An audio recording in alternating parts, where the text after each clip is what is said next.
Assalamualaikum warahmatullahi wabarakatuh. Saya Miftah Huda dari kelas 11 IPS 1 ingin menjelaskan tentang Jepang yang merebut Indonesia dari Belanda pada tahun 1942 dan Tentara Peta. Bangsa Indonesia sejak dulu dikenal sebagai negara yang kaya akan sumber daya alam. Pahami friend, saking kayanya negeri kita tercinta ini sering menjadi incaran bangsa-bangsa lain.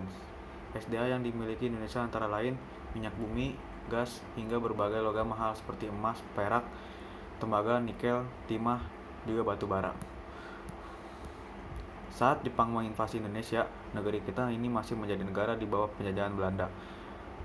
Singkat cerita, pada tahun 1940 saat Perang Dunia Kedua, Belanda sedang menduduki Nazi dari Jerman. Karena panik negara yang diduduki Nazi, pemerintah kolonial Hindia Belanda mengumumkan status siaga. Kita semua tahu, pemerintah kolonial Hindia Belanda memiliki kekuasaan seluruh kekayaan alam yang dimiliki Indonesia. Pada saat itu, Jepang juga menjadi tujuan ekspor komoditas Hindia Belanda, paham? Nah, karena status siaga, Hindia Belanda mengalihkan ekspor untuk Jepang ke Amerika Serikat dan Inggris. Inilah yang menjadi pemicu sejarah Jepang masuk ke Indonesia.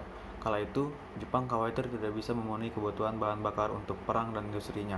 Sementara itu, di tahun yang sama, Jepang juga mulai merencanakan penaklukan Asia Tenggara dalam rangka ekspansi sumber daya alam, khususnya untuk pemenuhan ketersediaan bahan bakar, kebutuhan perang, dan industri. Indonesia menjadi salah satu tujuan ekspansi Jepang untuk pemenuhan sumber daya alam. Tujuan utama Jepang menduduki Indonesia adalah untuk menguasai sumber-sumber daya alam, terutama minyak bumi, guna mendukung potensi perang Jepang serta mendukung industrinya. Jawa dirancang sebagai pusat penyediaan bagi seluruh operasi militer di Asia Tenggara, dan Sumatera sebagai sumber pasokan minyak utama.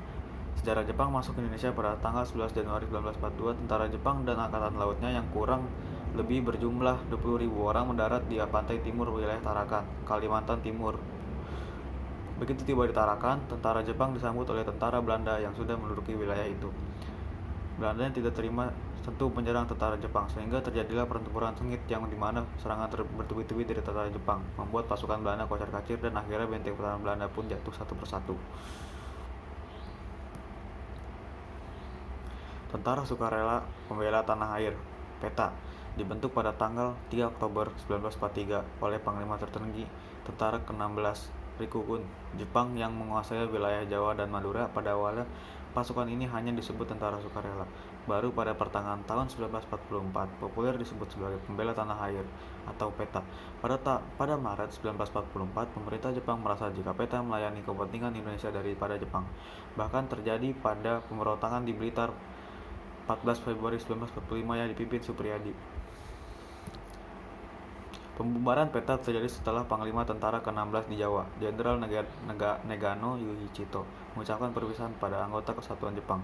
Meski sudah bubar, namun tentara PETA masih membantu dalam perang kemerdekaan saat Belanda mencoba menguasai Indonesia. Terima kasih, sekian dari saya. Kurang lebih mohon dimaafkan. Assalamualaikum warahmatullahi wabarakatuh.